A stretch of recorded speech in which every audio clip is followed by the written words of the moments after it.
We spoke earlier about how Jim Chalmers said this morning that Labor had actually cut migration numbers quite considerably. But when you consider the latest data, you wouldn't think that at all. Joining us now for more on this is Liberal Senator Dave Sharma. Senator, it's good to see you. Thank you so much for joining us.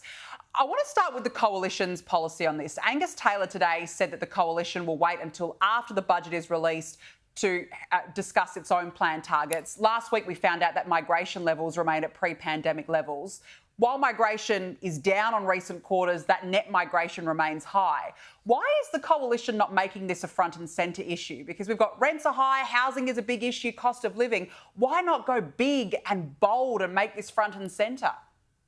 Well, I think you'll find we are talking about this a lot more once the election campaign is underway. And I think the contrast here is going to be quite stark. I mean, the Labor government has basically been running net overseas migration at 500,000 people a year, 500,000 new people arriving into Australia each year. That's compared to a sort of, historic average, at least over the last 2 decades, of about 160 to 180,000. So it's running at about 3 times faster than the normal rate. And the main reason it's doing that is because it's the only thing propping up an otherwise weak economy. It's population growth alone that is causing the economy to grow, not productivity, not people's living standards, not workforce participation. So we will name a figure once we've seen what's in the forward estimates in the budget, and we're committed to reducing the numbers that Labor has brought in because it's pushing up the cost of housing, it's creating worse congestion, and it's making homes unaffordable for many Australians. Well, Senator, the other big issue, of course, this morning, we spoke about it earlier, is the government throwing more of our own tax dollars at us to moderate power price increases.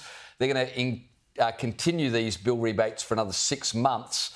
But I wanted to find out from you, though the Coalition have said they'll support this, I think it's a $150 rebate that the government are going to provide to mitigate energy prices. This subsidy of people's power bills can't continue on and on, can it?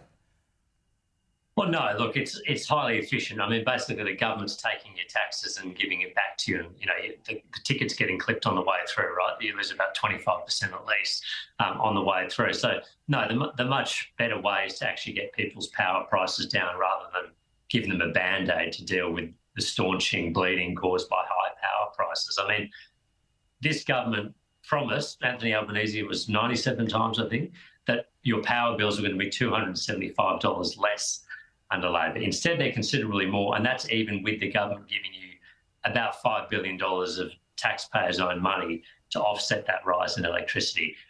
This is out of control. The government's renewables-only energy plan is pushing up prices, hurting reliability, deterring investment in other sectors, and hurting the competitiveness of businesses and industries across Australia. Yeah, absolutely. Let's talk now, Senator, about nuclear. Angus Taylor stumbled over the Coalition's nuclear policy this morning when he was asked about costings. Have a look at this.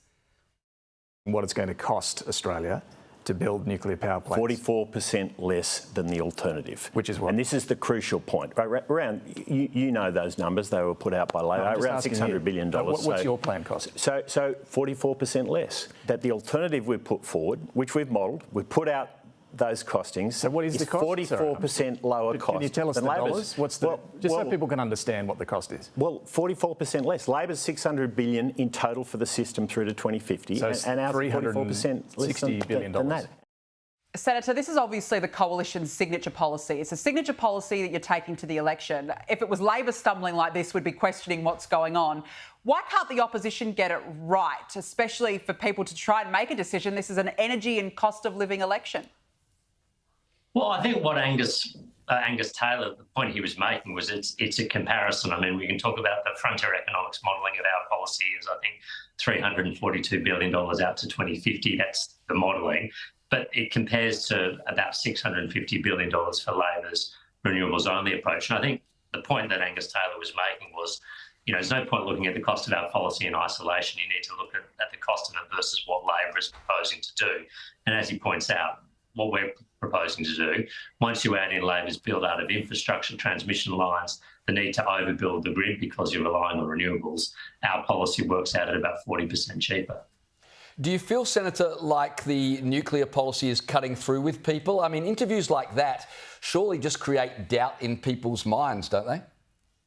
Well, look, I don't think that this election is going to be fought over energy policy alone. I think overwhelmingly, the biggest concern for people is the stagnation in our economy and the fact that their living standards are going backwards, the fact that the cost of living is out of control. Now, energy prices are one part of it, and nuclear policy, embracing nuclear power and its potential is part of our policy to address energy prices. But, of course, we'll have policies across a whole suite of issues. And rightly, I don't think voters will be making up their mind on the basis of which party's pursuing nuclear power. I think they'll be looking at it in the totality of what the parties are offering altogether.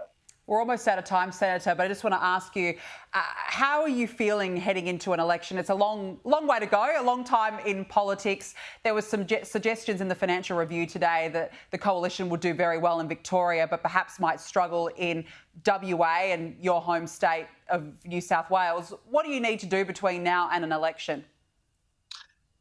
Look, I think we need to convince the Australian people. I mean, I know this sounds obvious, but convince the Australian people that we've got a plan to address all the pain points and irritations and frustrations and challenges in their life, that we would be better at managing the economy, at looking after their personal security and getting the country back on track again. Now, I think people realise that the Labor government has done a very bad job, but I think we still need to convince people that we are the better alternative. And really, that's what this election campaign is going to be all about. It's what we will do differently versus Labor's record.